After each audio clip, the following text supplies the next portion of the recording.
Panorama group, जो सोचता है वो करता है। नमस्कार, आप देख रहे हैं भारत लाइव। देखिए, बिहार की सियासत की बारीकियों को लेकर के हम हमेशा आपके सामने हाजिर रहते हैं। आपको बता दें कि नई सरकार तो बन गई है, लेकिन जो अब पेच फंस रहे हैं इसमें वो काफी हैरान करने वाले हैं। आपको बता दें कि तमाम मामलों को पार करते हुए एनडीए सरकार बहुमत तो हासिल कर चुकी है, लेकिन अब जो गठबंधन के जो लोग हैं, एनडीए गठबंधन के खास करके जो लोग हैं, उसमें जो घटक दल हैं, आपको मांझी हो गए, कुशवाहा हो गए, चिराग पासवान हो गई और भी तमाम लोग, जैसे जैसे चुनाव से नजदीकियां होगी वैसे वैसे जो है वो गठबंधन जो है उसका पैमाना बढ़ता जाएगा। लेकिन अब देखना यह है कि एनडीए के जो आला कमान है, यानी कि बीजेपी के जो आला कमान है, वो कैसे उन लोगों को साथ में फिगर आउट करते हैं, कैसे एक साथ एक टेबल पर बैठाते हैं और कैसे आने वाले चुनाव को मद्देनजर रखते हुए सीटों का बंटवारा होता है। इन तमाम मामलों पर हम बाबा से जानेंगे कि भाजपा की राष्ट्रीय कार्यकारिणी मीटिंग में क्या होगा, कौन आएगा, कौन जाएगा, कैसे एजेंडा क्लियर होगा, कैसे क्या लगता है सर, क्या होगा इसमें?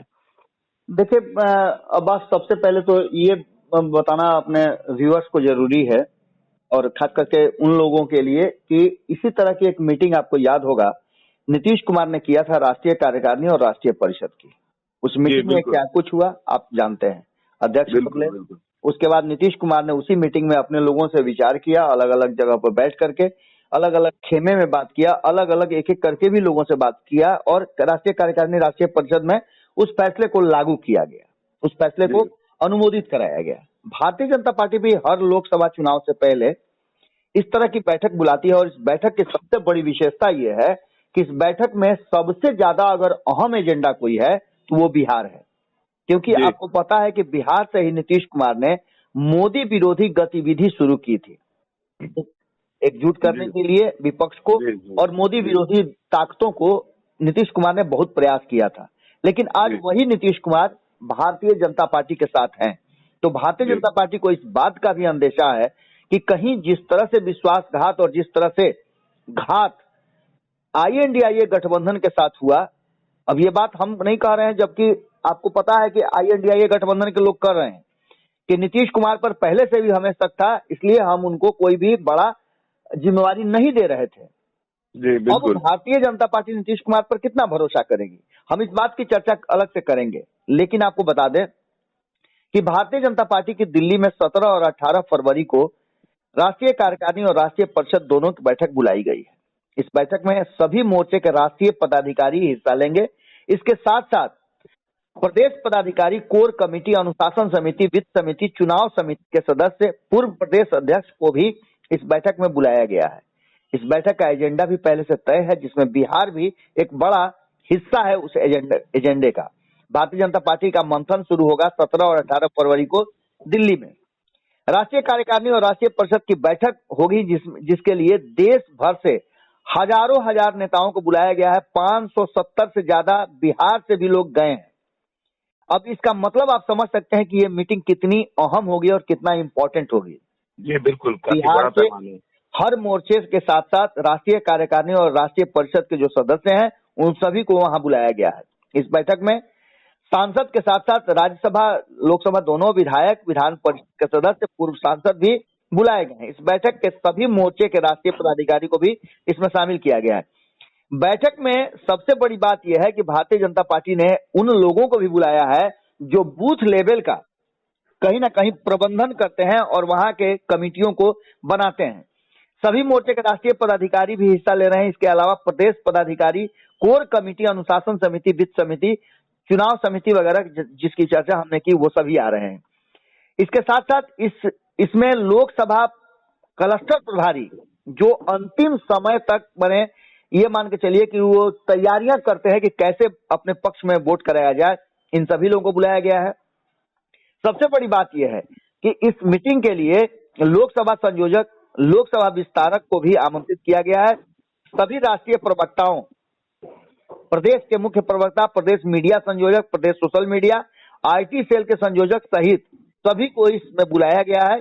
इसके साथ साथ आपको बता दें देश भर के सभी जिलाध्यक्ष, नगर निगमों, नगर पालिकाओं एवं नगर पंचायतों के अध्यक्ष उपाध्यक्ष को भी बुलाया गया है। पंचायतों के अध्यक्ष उपाध्यक्ष को भी बुलाया गया है। बोर्ड और निगम के अध्यक्ष उपाध्यक्ष को भी बुलाया गया है। इसका मतलब आप इस मीटिंग की विशेषता और इसकी अहमियत समझ सकते हैं। और इसमें सबसे बड़ी बात यह है कि आपको याद होगा कि हम पिछले 2-3 दिनों से लगातार ये बात चर्चा में है कि नीतीश कुमार के आने के बाद और बहुमत साबित करने के बाद भारतीय जनता पार्टी ने उंगली जरा सा टेढ़ी कर ली है। आपने देखा होगा किस तरह से उंगली टेढ़ी हुई है और अब बिहार को लेकर के फोकस इसलिए ज्यादा है और बिहार इस राष्ट्रीय कार्यकारिणी और राष्ट्रीय परिषद की बैठक में इसलिए ज्यादा अहमियत रखता है कि बिहार में नई सरकार बनी है और इस सरकार का अब तक विस्तार नहीं हुआ है। आपको पता है इसके पीछे का भी रणनीति और कारण क्या रहा है कि क्यों विस्तार नहीं हुआ है। सबसे पहली बात तो ये थी कि ये संशय था कि सरकार बहुमत साबित करेगी या नहीं करेगी। ये सारी घटनाएं, सारा ड्रामा आपने खुद अपने आंखों से देखा है, इसको कवर किया है और आप रात रात भर जाग करके देखे हैं किस तरह से ड्रामा हुआ है बिहार में। जी बिल्कुल। लेकिन इस ड्रामे को कहीं ना कहीं भारतीय जनता पार्टी ने अपने हाथ से, माने स्क्रिप्ट से बाहर निकलने नहीं दिया है। एक स्क्रिप्ट भारतीय जनता पार्टी ने लिखा था कि हर हाल में बहुमत साबित करेंगे, उसके लिए बाय हुक एंड क्रूक जैसे भी संभव हो पाया, चाहे वो राष्ट्रीय जनता दल के लोगों को, विधायकों को अपने पाले में ला करके हो या अपने विधायकों को टांग करके मंगवाने का हो, ये सारा काम आपने देखा कि हो गया है। तो क्या अब ये भारतीय जनता पार्टी जब इतना सब कुछ करने के बाद बियॉन्ड जा करके बहुमत साबित कर सकती है तो क्या फैसले नहीं कर सकती है? आप समझिए कि इस राष्ट्रीय कार्यकारिणी और राष्ट्रीय परिषद में देश भर में 543 सीटों पर मंथन तो होगा ही, लेकिन सबसे ज्यादा अहम है बिहार की 40 सीटों पर मंथन, जिसको लेकर के आपने देखा होगा कि पंचनामा में भी और भारत लाइव पर भी हमने खबरों के माध्यम से बताया है कि सीट शेयरिंग का फॉर्मूला इसमें सबसे पेचीदा है, सबसे ज्यादा है, जिसको कहीं ना कहीं नरेंद्र मोदी ने सुलझा लिया है।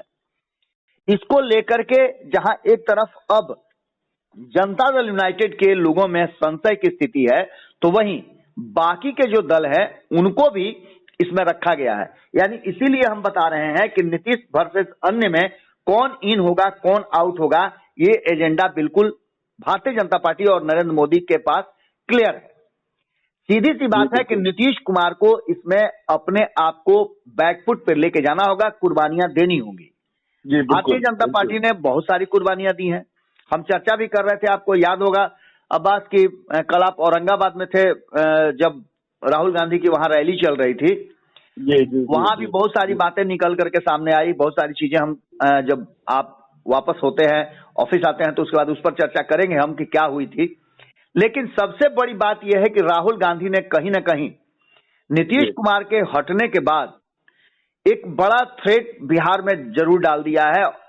माने बिहार के कई क्षेत्रों में भ्रमण करके, वहां रैलियां करके। इससे पहले आपको याद होगा किशनगंज, पूर्णिया, अररिया और जो सीमांचल, कोसी और मिथिलांचल के क्षेत्र हैं, वहां उन्होंने रैली की थी, जिसमें भी काफी संख्या में लोग जुटे थे और कहा यह जा रहा था कि कांग्रेस टूट जाएगी। अंतिम समय तक कहा जा रहा था कि कांग्रेस के विधायक वहां नहीं पहुंचे हैं। लेकिन इस बात का आप लोहा मान लीजिए कि बिहार के जो वर्तमान अध्यक्ष हैं अखिलेश सिंह जी, वो काफी मतलब मजबूत राजनीतिक इच्छा शक्ति वाले व्यक्ति हैं। इस बात को तो स्पष्ट उन्होंने कर दिया। जिस कांग्रेस को टूटने की बात की जा रही थी, उस कांग्रेस को एकजुट करना। और जो मेरी जानकारी है कि कल जिस तरह से आपको याद होगा कि जो राज्यसभा का चल रहा था, उसमें जो 6 के जगह पर 7वें नाम की भी चर्चा शुरू हो गई थी, उसमें भी उनकी भूमिका बड़ी है, जो 7वें व्यक्ति ने नामांकन नहीं किया। खैर, इस बात की चर्चा भी हम अलग से करेंगे, लेकिन अभी वर्तमान में जो सीट शेयरिंग का फॉर्मूला है वो सबसे महत्वपूर्ण है। और यहां से बहुमत साबित करने के बाद नीतीश कुमार को भी भारतीय जनता पार्टी का वर्तमान औकात पता चल गया है। हालांकि नीतीश कुमार के बारे में कहा जाता है कि वो कभी भी निश्चित नहीं है और राजनीति भी अनिश्चितता का खेल माना जाता है। कल जिस तरह से लालू प्रसाद से उनकी मुलाकात हुई और लालू प्रसाद ने उन्हें गले लगाया, ये लालू प्रसाद की शैली है। जी। आप समझ सकते हैं कि लालू प्रसाद हमेशा उन लोगों को माफ कर देते हैं जो उनके साथ कुछ गलत करते हैं। आपको याद होगा चारा घोटाला के जितने भी लोग उनके विरुद्ध में खड़े थे, उन सारे लोगों को उन्होंने कभी ना कभी माफ कर दिया, चाहे वो ललन सिंह हो या फिर शिवानंद तिवारी।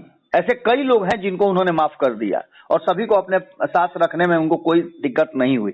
इन सारी बातों के साथ साथ अब भारतीय जनता पार्टी में जो राष्ट्रीय कार्यकारिणी की मीटिंग में ये तय होना है, उसमें नीतीश कुमार को यदि कुर्बानी नहीं देते हैं तो ये मान के चलिए कि नीतीश कुमार का एक बार फिर से आउट होना तय है।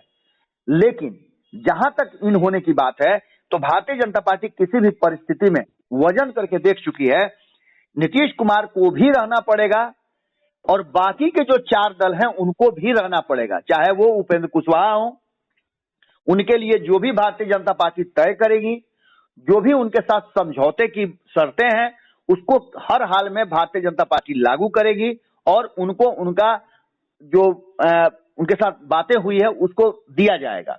जीतन राम मांझी की भी यही स्थिति है, चिराग पासवान की भी यही स्थिति है और पशुपति कुमार पारस की भी है। आपको पता है कि पशुपति कुमार पारस भी अपनी राष्ट्रीय कार्यकारिणी की बैठक आज दिल्ली में कर रहे हैं।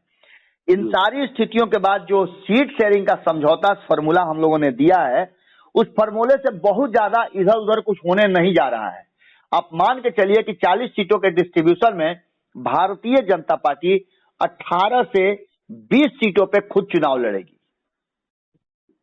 बदली हुई किसी परिस्थिति के लिए 5 सीटें या 4 सीटें वो दे सकती है चिराग पासवान वाली लोक जनशक्ति पार्टी को, तो वहीं 1 से 2 सीटें मिल सकती है पशुपति कुमार पारस को।